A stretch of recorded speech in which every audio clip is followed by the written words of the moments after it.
So the journey for Filipinos coming to Vallejo started in the mid-1500s. Spain colonized the Philippines along with other countries around the world.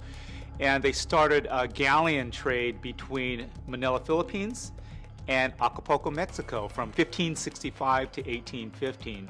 And on these galleons, they brought goods from Asia, vegetables, fruits, spices from the Spice Islands, gold, jewelry, pottery from China, but they also brought Filipino seamen who were basically enslaved to man these galleons.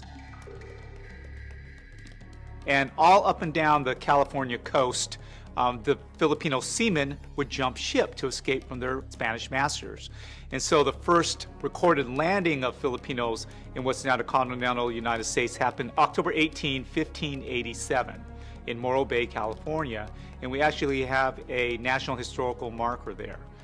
So that is our first recorded landing or presence of Filipinos in the continental United States. So from that time on, October 18, 1587 till today, we have had a presence of Filipinos in the United States. Well, the presence of Filipinos in Vallejo started before the end of last century. The United States had declared war against Spain, the Spanish-American War.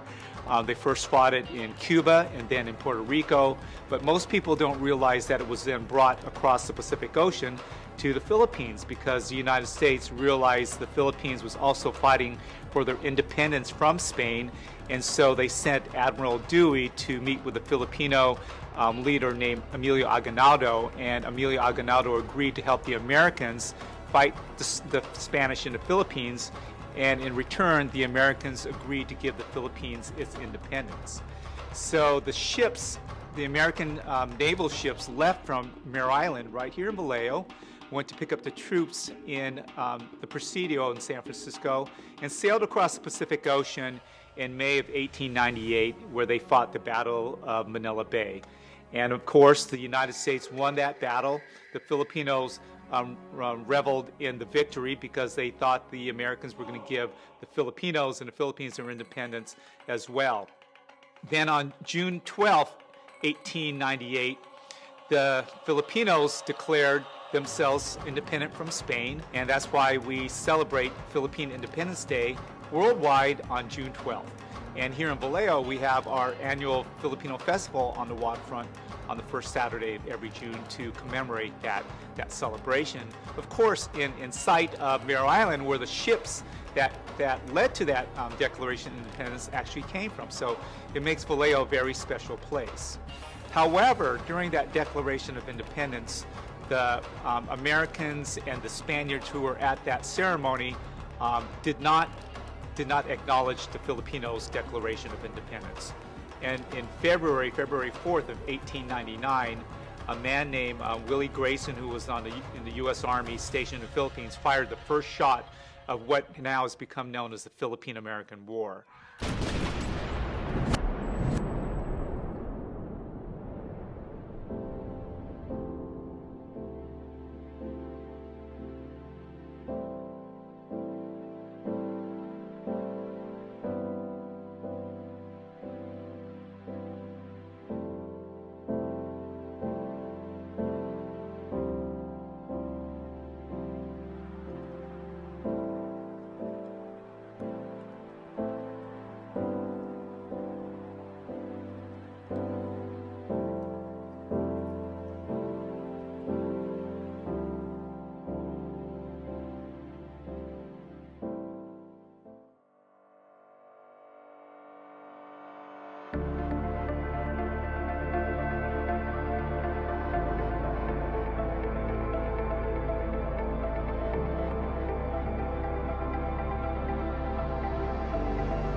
All right, let's go back to the beginning.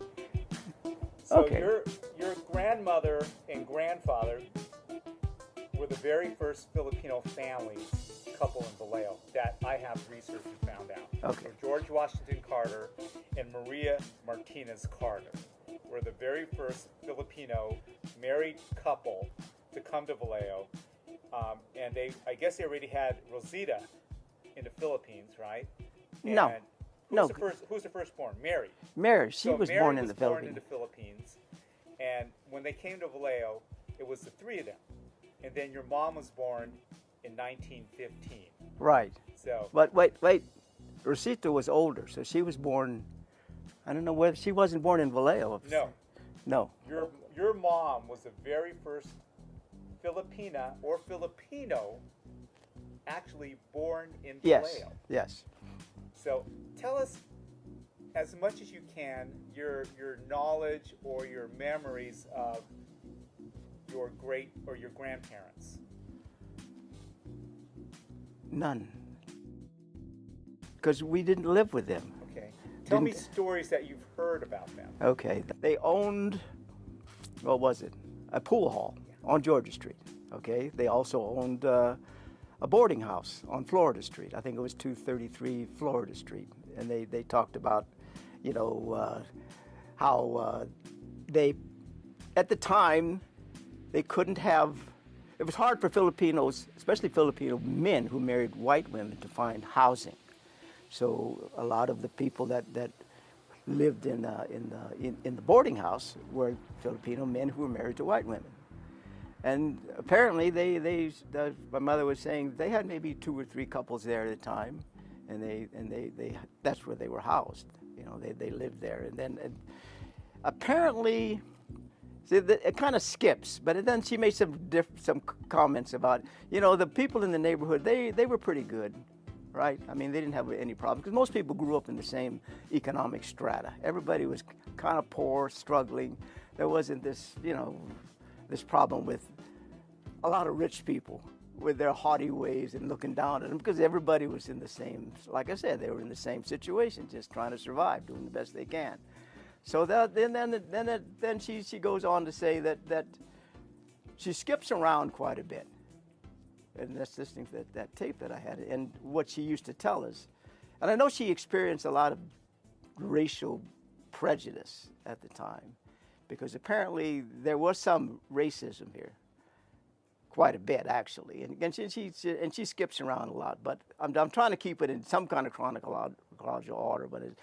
And then she talks about being 9 years old, and one of her best friends, a black girl, was murdered in an alley here in Vallejo. And I guess it must have traumatized her so much, because she talked about it she would always mention that and talk about that. And then she'd talk about being sent by her mother to go down to the Sugalan, the gambling house, the Chinese gambling houses over here in Vallejo. And their mother would say, hey, you go down and you go mark a ticket for me or something. I guess the mother gave her the Chinese guy at the door, they knew her. They knew everybody. And she said, well, and I asked her one time, well, how come, where was the police? And she said, it's okay, the police were paid off.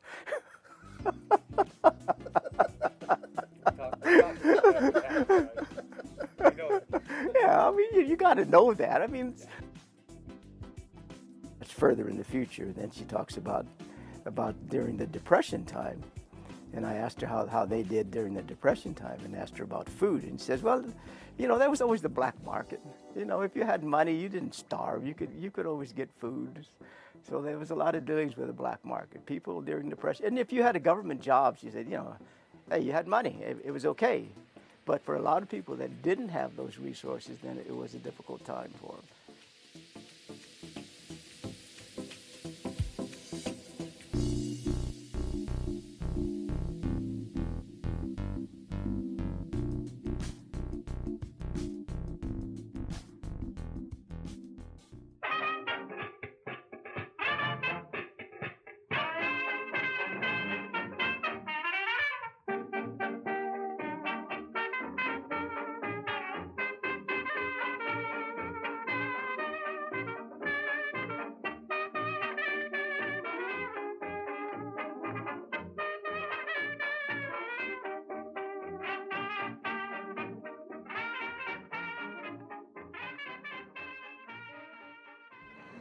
I want to talk about the early 1920 history of Filipinos in Vallejo.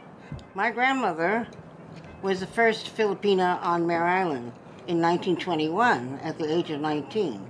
She was a nanny to Lieutenant Navy Commander Shetke, stationed in the Philippines. And after the war, he got transferred to Mare Island. He asked permission to bring my grandmother, which he did, and he brought her to Mare Island in 1921. And as it goes, she finally met my grandfather, and they were married in 1924 and settled in Vallejo in 1924. There's a lot of history that happened during that time.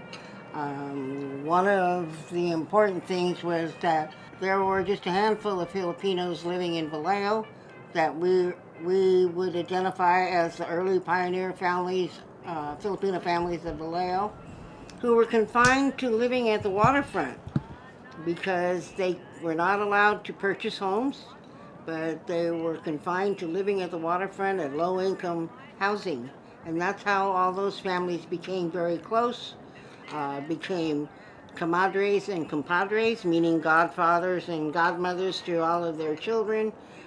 They went everywhere socially. They did all their parties together. And so that was the beginning of Filipino history of those early pioneer families in Vallejo.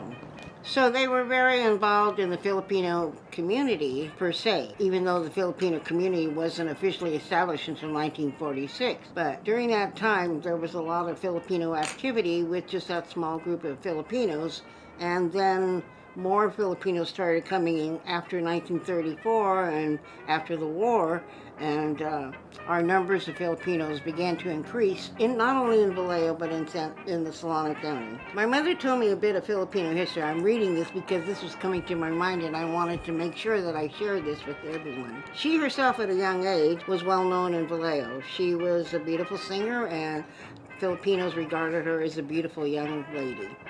But she was well known, she was well established. She became the first secretary to the Filipino community when it established itself in 1946. I have a picture of them where they were noted, the first Filipino community officers. My mother's sitting right here. Her recollection of the first Filipino families in Vallejo in the 1920s included the Aceras, Aliga, Milo, Opalencia, Ramos, Mendoza, Juliana, the three Orpilla brothers, Lopez, Oriarty, Argonza, Sarmiento, Laguno, and De La Serna families. That was the original first group that settled down by the waterfront. There are many of these second generations still living. Some of these second generation people are either in their late 80s and early 90s. Also, there are some still second generation families younger in their 50s and 60s. For instance, Mel Orpilla is a second generation, and he's much younger than me, of course. What's unique about these generations or these pioneer families is that there are only a handful of third generations still living in Vallejo. They're in their 60s and their 70s, myself included. I want to name a few. There would be the Aceras, and Larry Acera was the first Filipino councilman of Vallejo at a very young age. Okay. Then there are the Ligas, and the husband of Rosanna Berta Liga, who is vice mayor of Vallejo, who is still active in the Veterans Affairs. Some of these families have fifth and sixth generations who were born and raised in Vallejo, and who are still living in Vallejo. And I think that's an accomplishment in itself. That this history, unknown to many Filipinos, especially those who settled in Vallejo after 1934, after the war, and in the 1960s, have no idea that this kind of history had taken place. Early Filipinos in the 1920s was the beginning of the enduring legacy of Filipinos in Vallejo. Filipinos who came to Vallejo afterwards, and their contributions are to be recognized as well. All have added to the rich cultural heritage of Filipinos in Vallejo. The majority of the families that came to Vallejo in the early 20s worked on Mare Island. It was Mare Island who brought them here.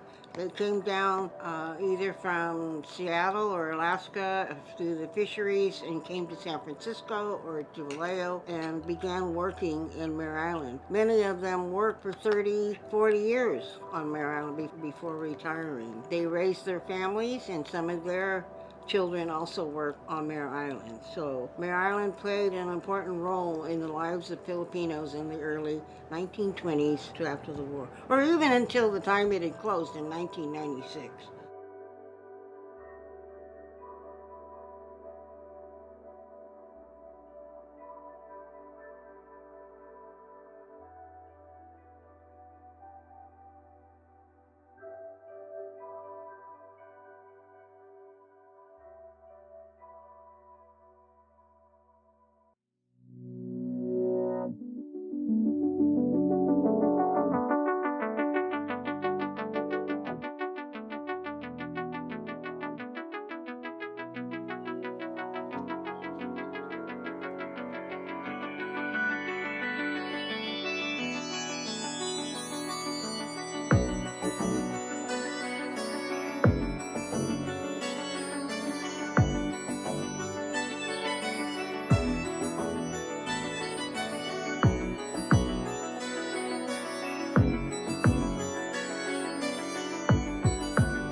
I was in the Marine Corps from 74 to 76. Then in 76, I transferred to the U.S. Army so I can try to become an officer. And in 1977, I was commissioned as a second lieutenant. And it started a 33-year career in the military. I retired as a colonel in the Army in 2006 from the Philippines to San Francisco Bay and landed here in Vallejo because of the Mare Island Naval Shipyard.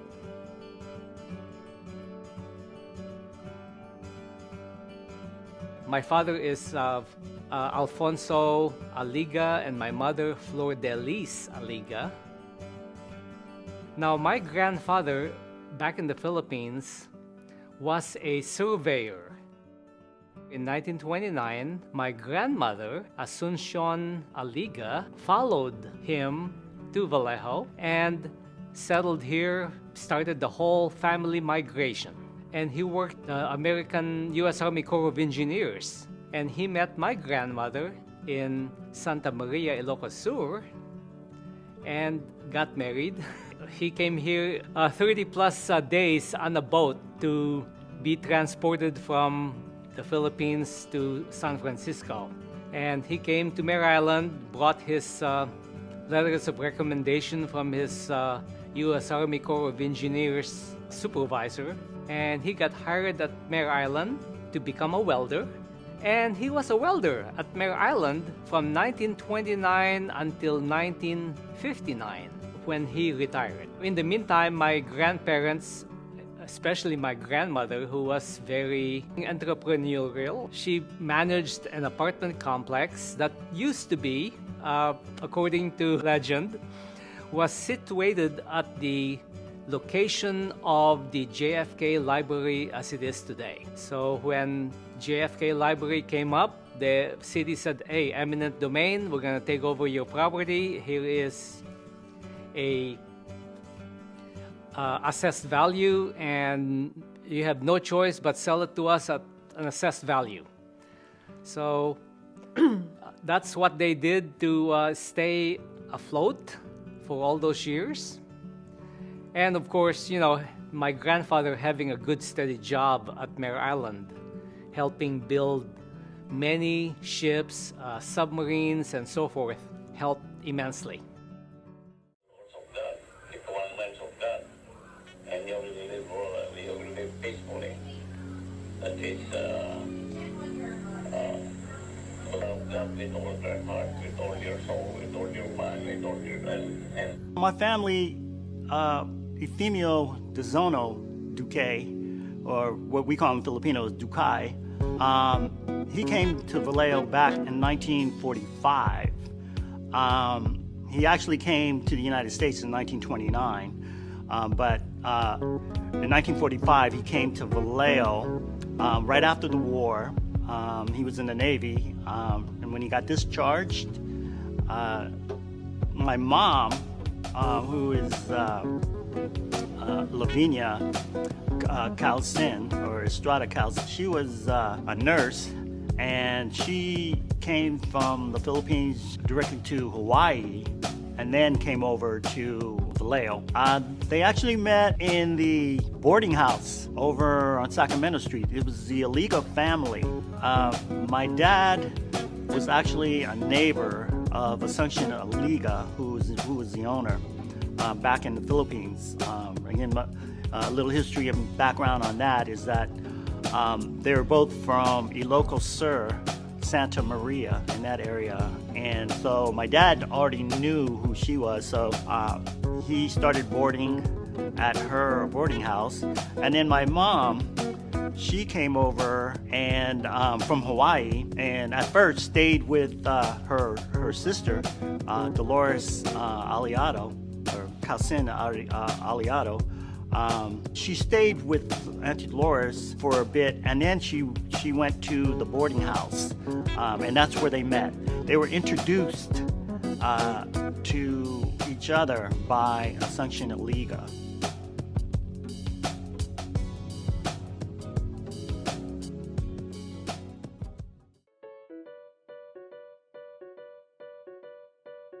Your Auntie Ching introduced my name to your dad, and he started writing letters, and from friendly to become after a while he wanted to come and see me. Well, when your Auntie Ching introduced my name to your dad, because your dad was looking for a pen pal for a while, so then he started writing letters to me, from friendly to love letters. And then he proposed through letters. And then he told me he wanted to come to the Philippines so we can get married. And 2 years, I think, that he had been writing. So he came. What are some of the things he said in the letters to you that made you fall in love with him through the letters? Oh, he was asking if I want to come to America. And I said, well, I have a cousin there. I said, your Auntie Ching was already here. So he said he wanted to come and see me. And then he even sent a picture of him first, so I can recognize, when he wanted to come. So when he came, What did you think of the picture of Dad when you first saw it? oh, he looked friendly, While then he started writing letters, and then later on, I don't know how many, 1 year, 2 years, I don't know, when he proposed and he wanted to come and marry me. Did you say yes when he sent the letter? Or did you?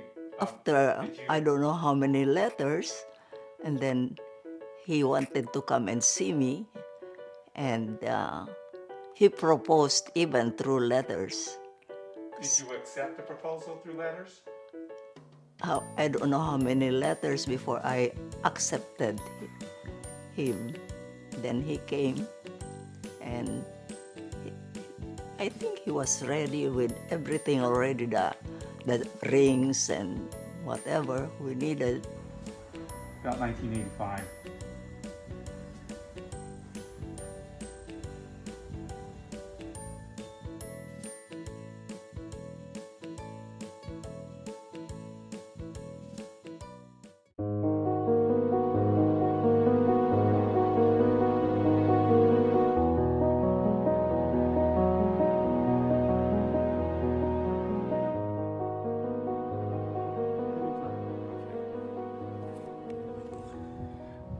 We're here at the parking lot of Vallejo City Hall, which is the original site of the Filipino Methodist Church.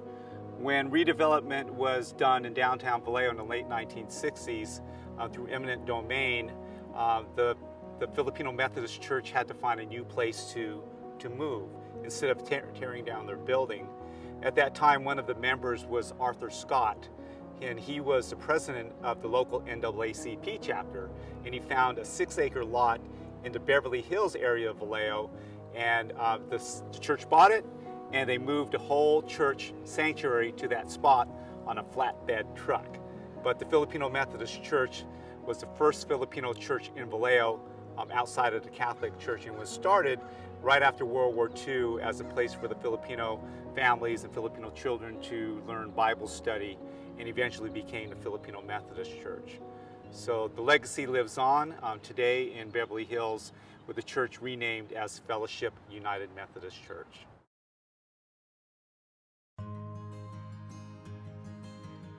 I was born in 1943 in Seattle, Washington. Moved to California when I was a baby. I thought I was a year old, but my sister said I was in arms. Because my mother divorced my father.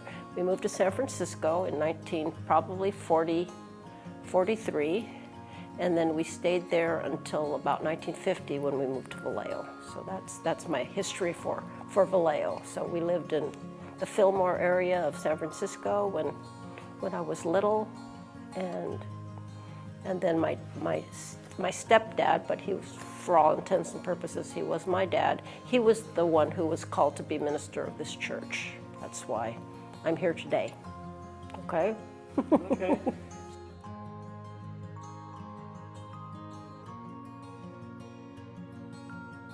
From what I understand, the church building located at 218 Capitol Street has been here was in existence, he said, from 1941, because they had their 80th anniversary. And they used to have what was called a Filipino Methodist Conference, as opposed to the United States United Methodist Conference. But eventually that conference died and the church became part of the regular U.S. Methodist Conference. My dad, one of the reasons they called upon my dad is the person who was trying to keep this church running was a distant cousin, last name Marquez. His name was Eugene Marquez. And he was the person who kept trying to keep this church alive. And so when they found out that my stepfather, he graduated from law school in 1936 in Tennessee. He couldn't practice law because he was not a U.S. citizen. So he became an insurance salesman. And so people found out that since his father was one of the very first Filipino Methodist ministers in the Philippines, they said, and my dad had worked with farm workers here in the U.S.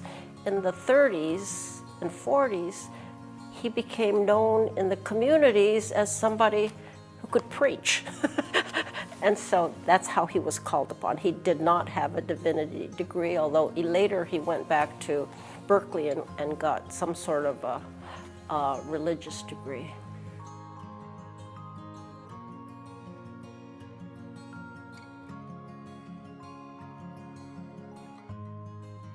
The Filipinos I know are Catholic, but my own mother and grandmother were Protestants in the Philippines at my grandmother at the turn of the century, which is really unusual.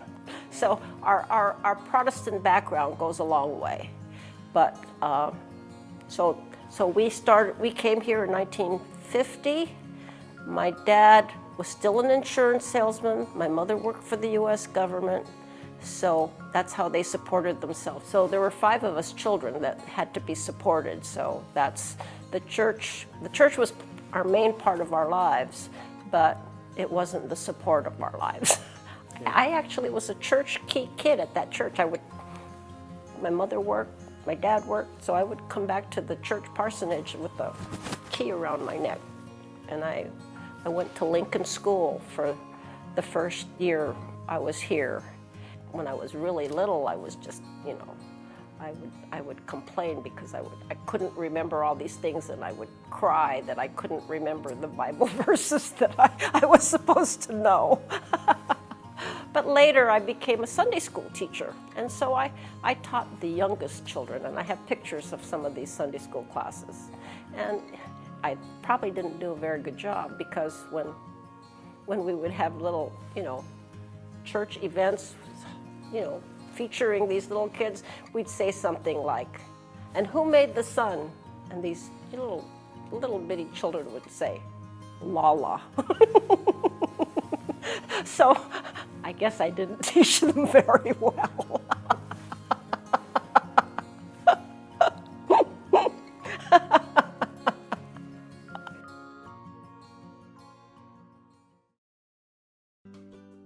So we lived in Vallejo in the 200 block of Florida Street, the downtown area, till 1964. Then my mom and dad bought a house in North Vallejo. I'm not sure. We used to hear stories about not being able to buy houses, though, so we don't know how our parents were able to buy the house. I think someone bought it for them, and then they changed the ownership over. So was that that house? Yeah. What year did they buy it? That was in. If I was born in 1954, it was around there.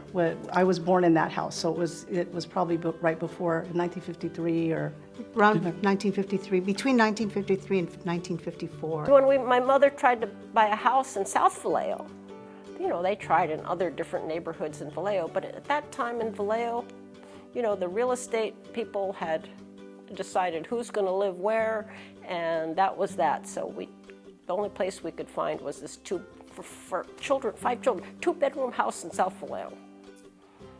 And then eventually South Vallejo became Filipino town. You know, there's a lot of families that I can think of growing up from, you know, South Vallejo. You have the Lozanos, you had the Arshagas, you had the Nifalars, you had the Galistis, and then obviously the Releras, right? The Releras.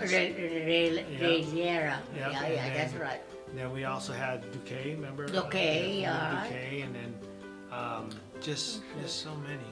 Right? So many that I don't remember now. Tamayo. Yeah, Tabayo, that's correct. Tabayo. I remember. It's way back long time ago. It was the Filipino community, obviously, with a strong support of the naval base of Mare Island. So you had a lot of families that when they went from, you know, serving the Navy to becoming a civil servant on Mare Island, in which we established the Filipino Community Center.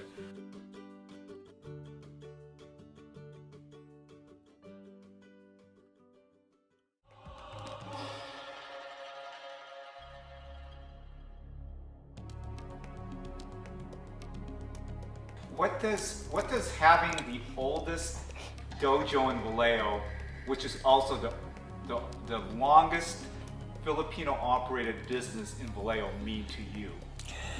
What does it mean to you? To me, honestly, Mel, I do not like to look at it as a business. I'm not here to make money. I know I have to have a business license. I know I have to have stating that I have something that I own, but it's mainly, really, for all the years that I've been doing it, it's mainly for the people themselves, like the folks that you've seen earlier, you know, and also other teachers that may want to come and train and teach somebody that they want to. They're doing it because they want to do it, and they have the time, and they're willing to do it. I'm not looking at the expense. What does martial arts mean to you? Well, the big word for it, I think, is family. It means a lot, because we're all family in our own way. Just because Pat Saliente was another instructor, but to me he was like an extended family, because we had something in common. The Davenport, we judo men, okay, white guy, but we had something in common, martial art.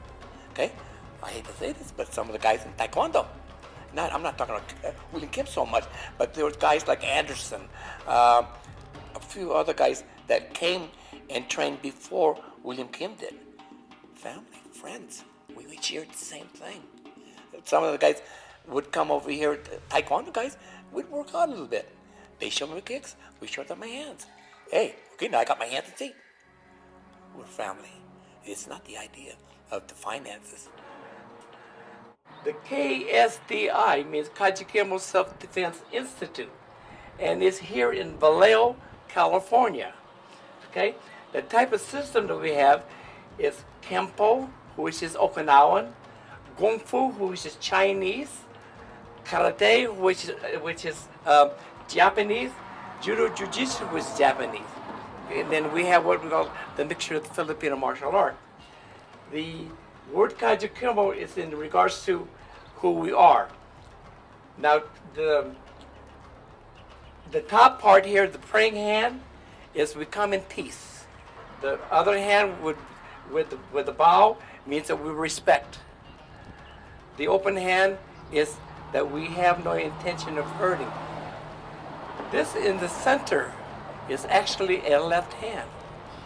The left hand represents Emil Bautista.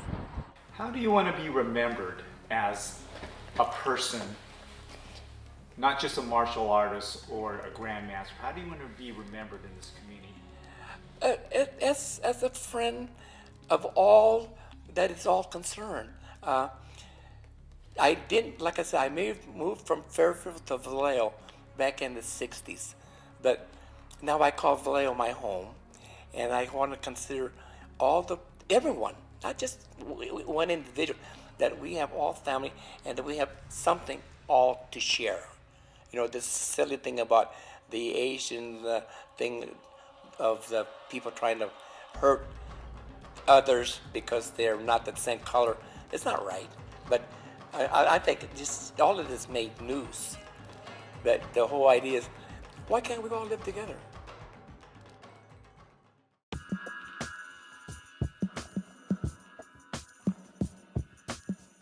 My name is Father Vincent Lopez. I'm born 1930, May 23rd, in Philadelphia, Pennsylvania.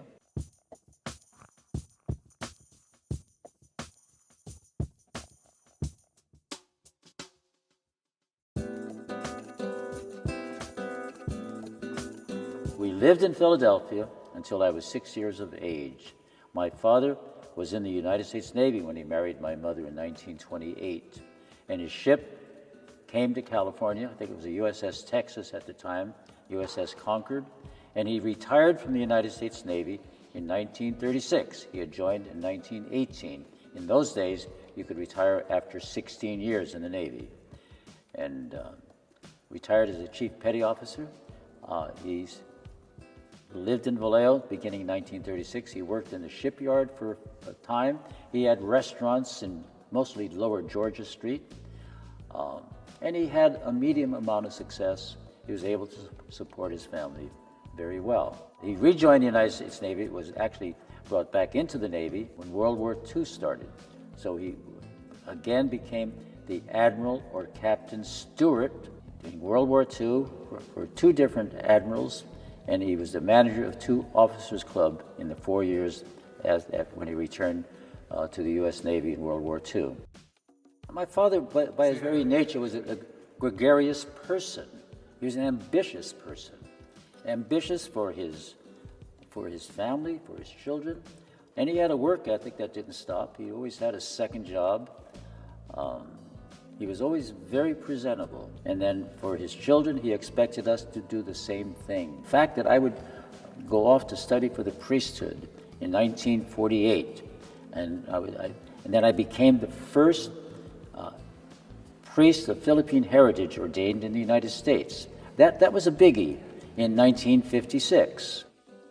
He would work at Mare Island, and he'd also have a restaurant. 132A Virginia Street was our home. Georgia Street was about 130, that side of the street. The other was like 110. I forget the name of his joints. He served the people. And again, the Filipino culture, there are so many single men around. And the single men, they're not dysfunctional, they're just lonely guys. And they hung out in Lower Georgia Street. And my father had a business establishment in Lower Georgia Street. During World War II, in 1944-45, he was the manager of the Officers Club. On the way home, he took another job in Lower Georgia Street.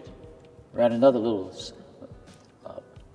card game and/or restaurant. My father was so active in civic things, in Vallejo, Filipino things. My father would always make sure he invited some official in the city to attend a Filipino gathering, Filipino American Legion thing. He'd reach out to those guys, and some of those guys would respond. In 1943, when my father was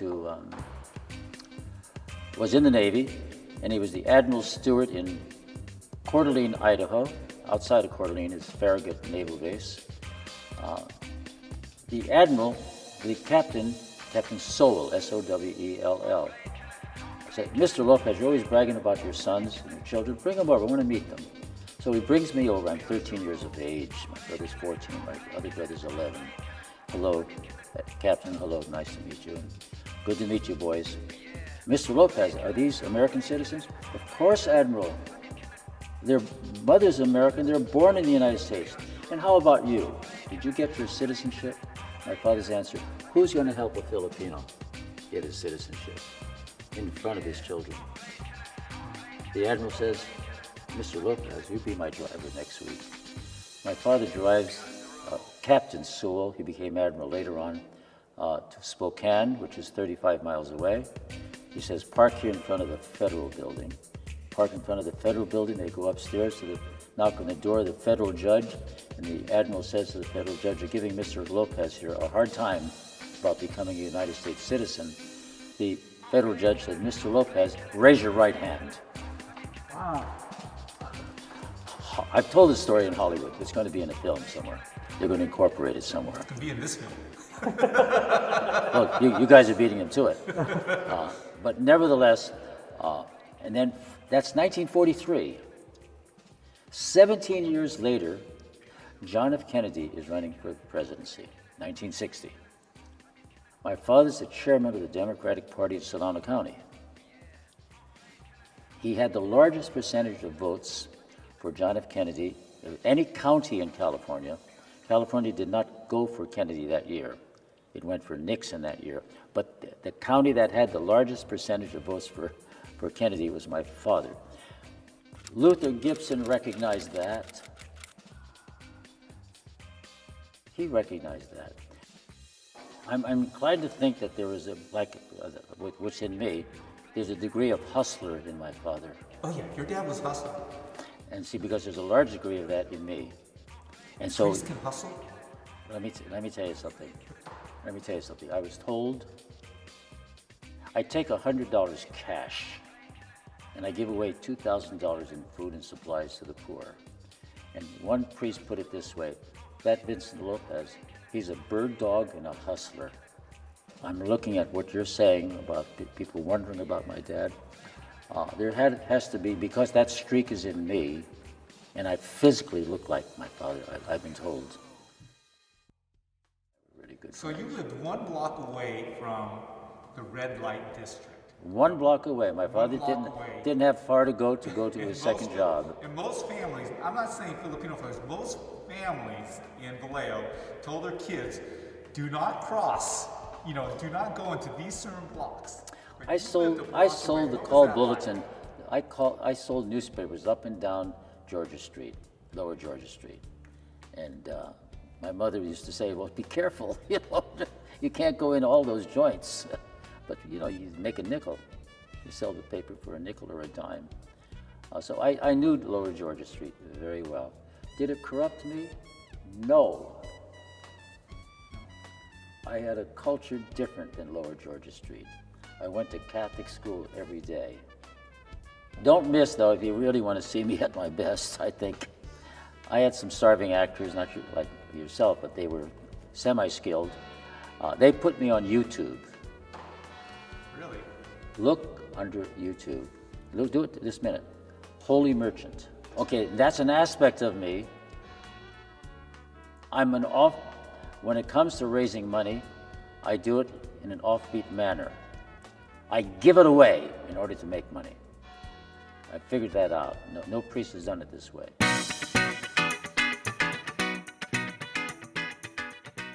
The Centrum is $9.99. Okay. Goes on sale for $7. Okay. They give me a $3 rebate, so it's only $4. I give them a $4 coupon. It costs me actually 25 cents. I'm buying a $9.99 item for 25 cents. I wanted to buy 1,000. I only got about 400. Everyone can be creative about giving to the needy. And this is what the Lord gave me, the ability to know how to go to a supermarket and to see what's on sale. Coupon's about 1/3 of it. The sale price is often 50% of it. And the rebate, if the rebate's available, is between 10 and 30% of it. Therefore, my shopping, my discount shopping ranges from the area of 80% to 110% discount. What do you think about a priest going to clip coupons? I love it. He doesn't do this for 5 people. He does it for tons of people. Sometimes we can buy groceries and it's so basic for us, but sometimes people don't have any money for anything, so it's crucial. L'Oreal shampoo. You get 3 of them at $5 off. Well, it went on sale. It's a $6 item. It went on sale for $3. So how much will you get it for? $1.40. Everything I receive, I share. I give away. And I think that's important. Persons that might donate to me, give me some seed money, as one gentleman does every month. He sends me $800 in a check. At $800, it gives to the poor 8,000 plus in merchandise. I cannot afford not to do this. I buy 20, 50, 100 of each item because my goal is the largest number of people to receive, because I have distributors all over the city who find the homeless, find the unwed mothers, who find the young couples, unmarried couples. Is that why you steal coupons? I don't steal coupons. I have them donated. And the donor doesn't know he donated. The Lord said very, very clearly in the Bible, I'm calling you to serve, not to be served. So if you can figure that out, that your priority is to serve, not to be served, not to find yourself. Forget about finding yourself. Lose yourself. Lose yourself in serving God's people, and you'll be happy for the rest of your life. The community, how is the Filipino? The Filipino, we are really like brother and sister, very close-knitted family.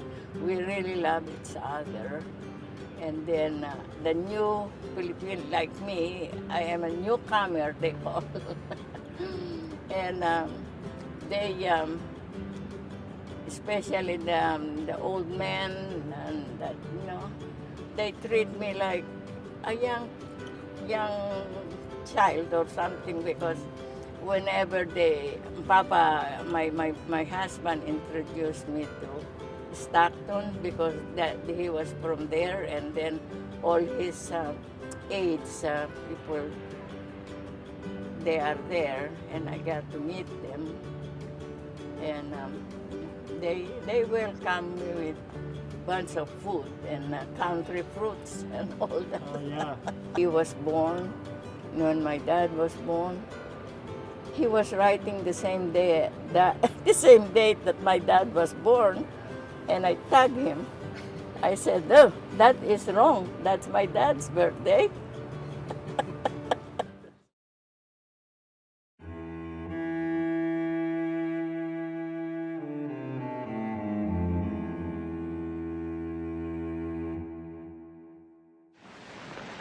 The United States of America was suddenly and deliberately attacked by naval and air forces of the Empire of Japan. The United States was at peace with that nation, and at the solicitation of Japan, was still in conversation with its government and its emperor, looking toward the maintenance of peace in the Pacific. Indeed, 1 hour after Japanese air squadrons had commenced bombing in the American island of Oahu, the Japanese ambassador to the United States and his colleagues delivered to our Secretary of State a formal reply to a recent American message. Japan has therefore undertaken a surprise offensive extending throughout the Pacific area.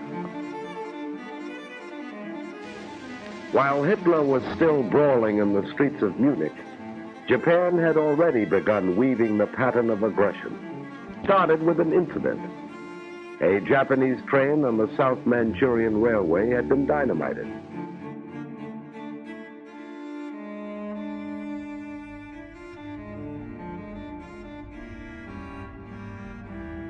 It was Japanese time.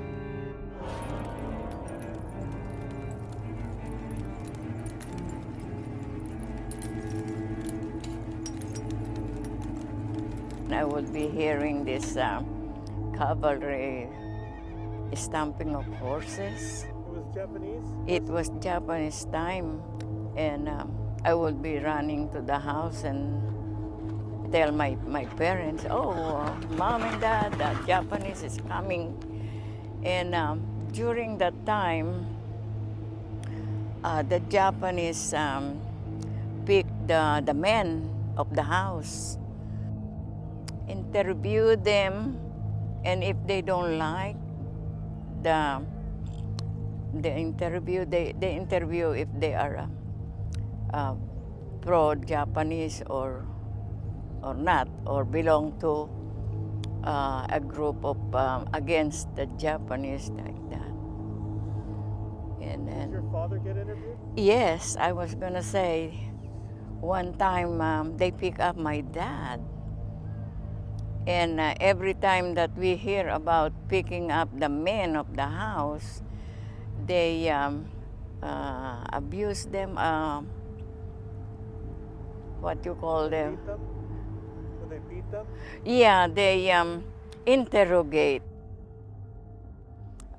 beat them up, like dunk them in a drum of water, dunk their face and head, like, until hard to breathe. Yeah, both to my uncles and my dad got experience to that during the Japanese time. When I go to school, I always have traumatized crossing their sentry, their, you know, they have little house that they are all standing there all the time. They have to, my elementary grade, we have to cross the bridge. Over here, considered kinder, but I was in a grade 1, the first grade, like. Did you know what was happening at the time? Oh yeah, they are very, the Japanese very mean. They are mean. They want to them to respect them, and even young kids.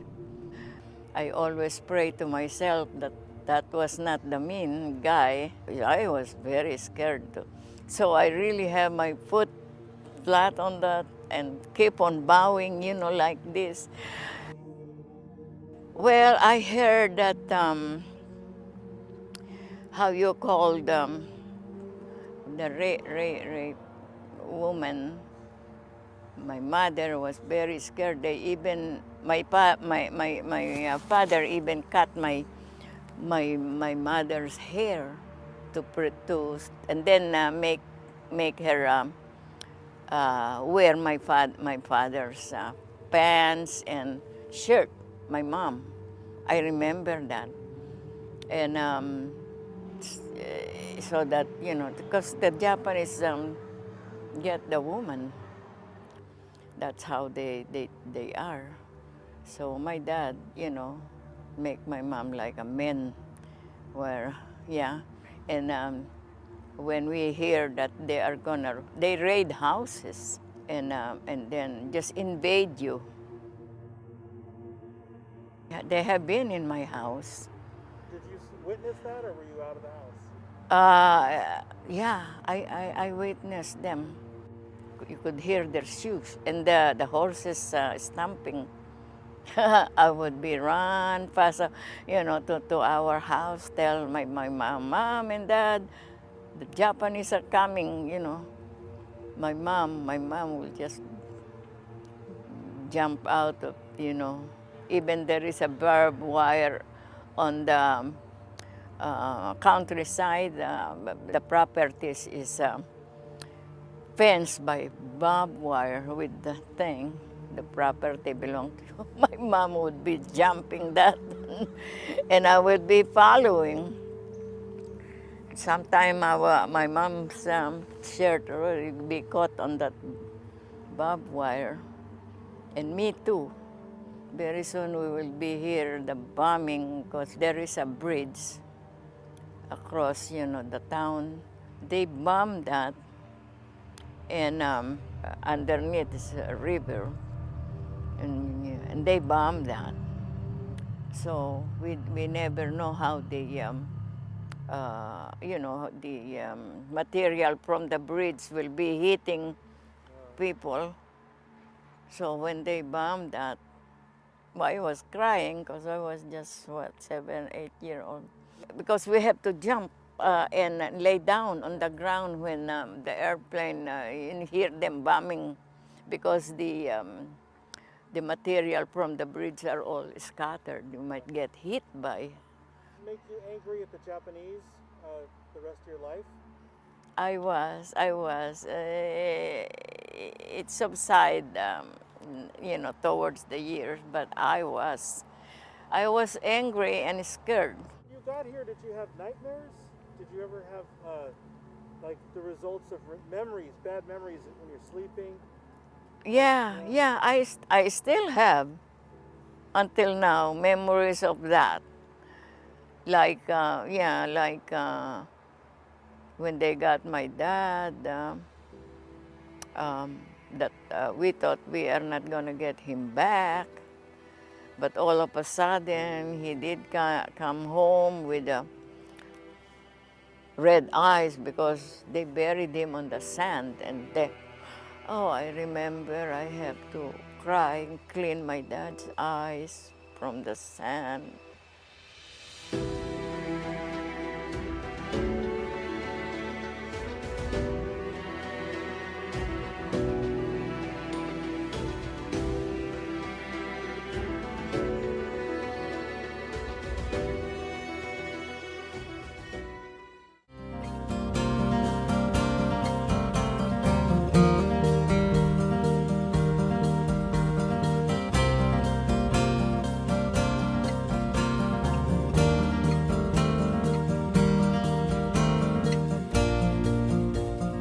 I've made no secret as to my upbringing in a Filipino-American family. I was very fortunate to be adopted at the age of 3 months.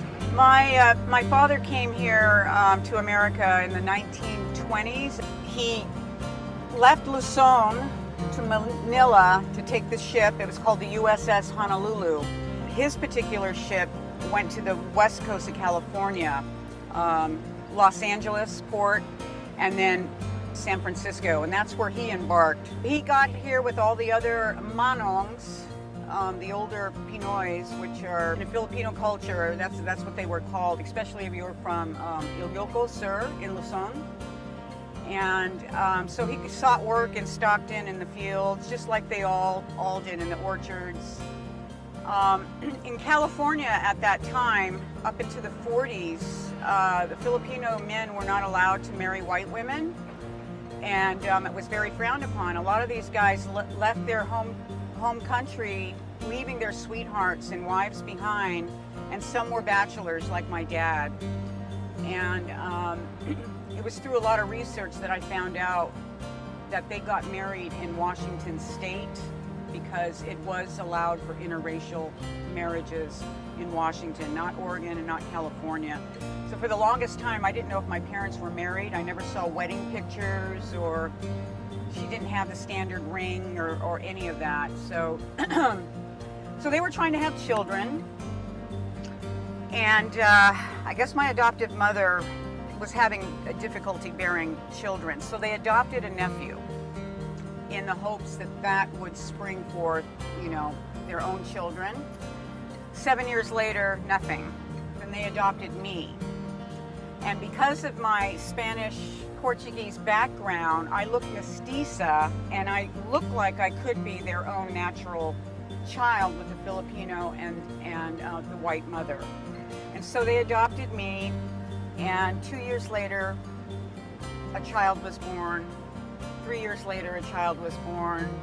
And again, so they had their own children. So that's how I became an Areola, was through adoption. And through that adoption, I was raised, culturally raised as a Filipina.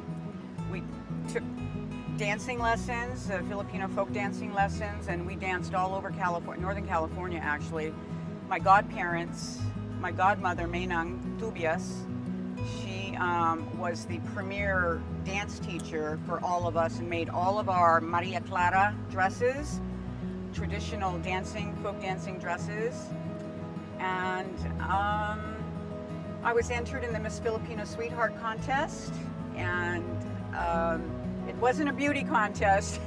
I'm gonna say that right now. You had to sell tickets.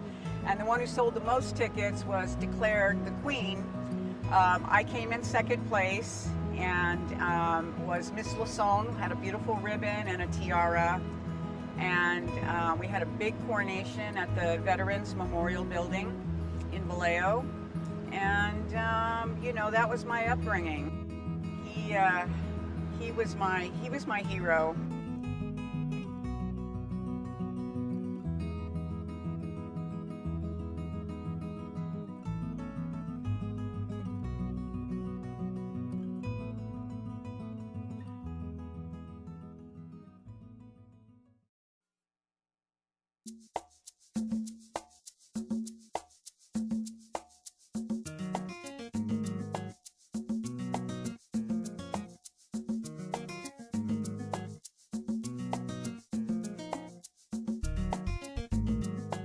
All the food, oh my gosh, the food.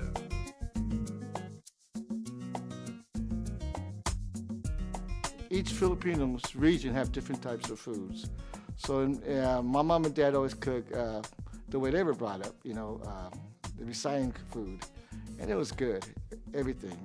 You know, we had a basic pancit, adobo, dried fish, what else? Biko, desserts, you know, all the good stuff, you know, but we also have mango beans. The way they cooked it, it was so delicious. And that's one thing I miss about the home cook, what my mom and dad used to cook. Oh man, it was to die for.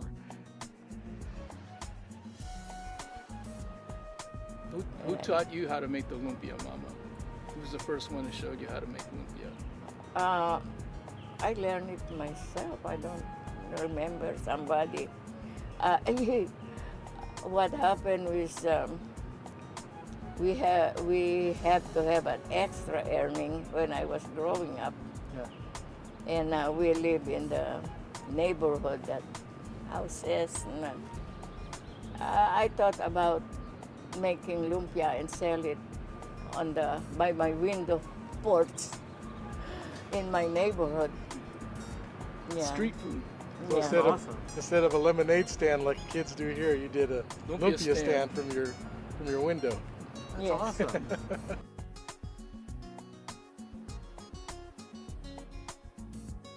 We make our own Spam, and I'm almost there having the perfect longanisa recipe. My favorite Filipino food, probably like a lot of people, adobo. Oh, yeah, I love it. Chicken adobo. I'm actually one of the, well, for a while there, I was probably one of the few Filipinos who actually don't eat pork. So it's been interesting going to, thank you, my family parties, and they know that I don't eat pork, so they always have to let me know where the beef or the chicken is, or some veggies. So you eat other stuff, but not pork? Yeah, well, funny thing is, I'll still eat Spam. I know that. Wait a second. Yeah. Food was always the number one in our family too. Food and conversation at the dinner table. Well, this is Kehaulani's Cafe. We got the name from in Hawaii. A friend of ours gave it to my daughter. That was her middle name, Kehaulani. And as we gone with life, we wanted to open up our restaurant. We use that name, Kehaulani's. But the other name of that is Kapena, which is my son's name. It means captain. My Kehaulani means heavenly dew. And the food that transpired me to cook this was Sunday dinners at my mom's house. We'd go to market, come home, prep everything up, help her prep everything up. The cutting, she was getting to that older age. Then, no matter how many guests comes or not, we had plenty of food for everyone that came by, especially on Sundays. We always go there on Sundays. My kids always go there. My uncles, my aunts. And that goes back way before for our kids. She was entertained on Sundays with all our relatives. And the food that I cooked here was inspired by that. From hearty stews to like kari kari or oxtail soup, to brunch as a torta tolong, locomocos, but she would make it with beef patties. I make it with short ribs, beef short ribs.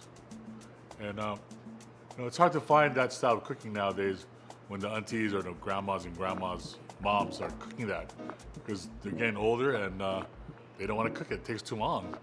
So that's why where I come in, that's what got me going with this whole Kehaulani's, inspired by Filipino and Hawaiian and whatever islands around that,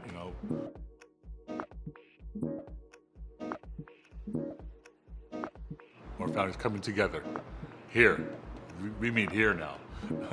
This, my friends or my relatives, my generation, with their kids, the next generation, and right here, especially on Sundays, football Sundays. The food tastes good. Masarap, that's in Tagalog. Ooh, masarap. Ooh, that's good. In Bisaya, uy, lamit. That means tastes good. Part of our culture, the food, the language. Oh, I forget the religion and the respect for each other. Our younger generation, although I would like them to know more about our Filipino tradition, are creating their own traditions for themselves that they can pass on to their kids. And I think that modern Americanized version is also just as important in continuing the culture. Barbara Lee speaks for me. I love Congresswoman Barbara Lee. In 3 words, what it means to me being Filipino: I'm proud, happy to serve, and we're woke. There you go. Who knows what the future has in store for Filipinos, and with the changing demographics and changing political climate, I'm hoping more Filipino Americans, those second and third and fourth generations who are born and raised here in Vallejo, learn about their history. I have a saying: no history, no self, spelled N-O, no history, no self, spelled K-N-O-W. And I think that when young Filipinos or any Filipinos understand where they come from and how their history has been impacted by politics, by society, by the media, then it gives a better sense of who they are. And when they understand the history of this place called Vallejo, then they understand how they fit in and what they have a responsibility to do to carry on this legacy and empowerment and heritage of Filipinos in this city. Just working in the schools, that's always been a big kind of push for me to be who I am, is like, we need to set a good example. The youth are literally our future, and if we're not showing them how to be of service to others and how to build your community up and how to, keep in mind your culture and celebrating your diversity and all of that stuff, then we're not setting them up. We're just taking care of ourselves, and that's not how we should be living our life. So I think it's super important for us to be good examples for our youth. Like, we're so creative as a people. We're dancers, we're actors, we're entertainers, we're getting into policy, we're leaders. So I see that the future for Filipinos in America is just opening up so much wider, and it takes mentors, it takes people seeing what's in us and helping to pull that out. So I'm just grateful for all the people who saw something in me. Filipinos become more self-aware of who they are as a Filipino in this very unique city called Vallejo. I think it's the most unique and complex Filipino city and community anywhere because of just the length of our history here and how involved and integrated Filipinos are.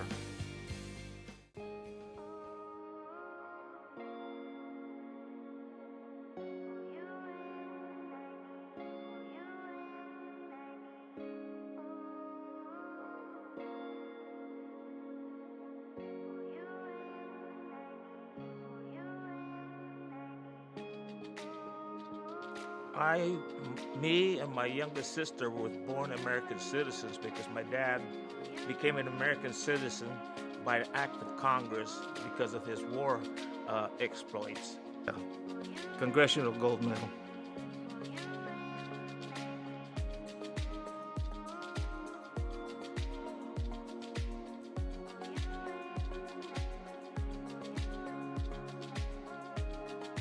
In college, I was a student activist. I was also a chess player. I was the captain of the varsity chess, and I was a student government representative.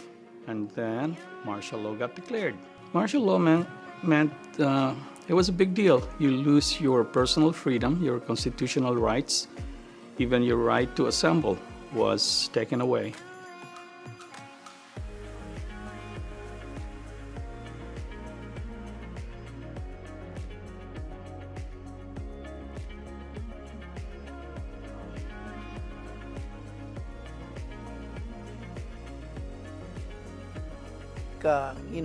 At nighttime, you can't go to sleep because you have to be awake. You try to get to sleep as much as you can.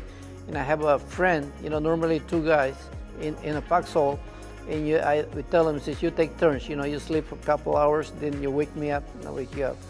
But a lot of times when it's my turn to go to sleep, that's the time the enemy comes and they start firing, and you can't go back to sleep when you hear those bullets flying over your head. There's no way.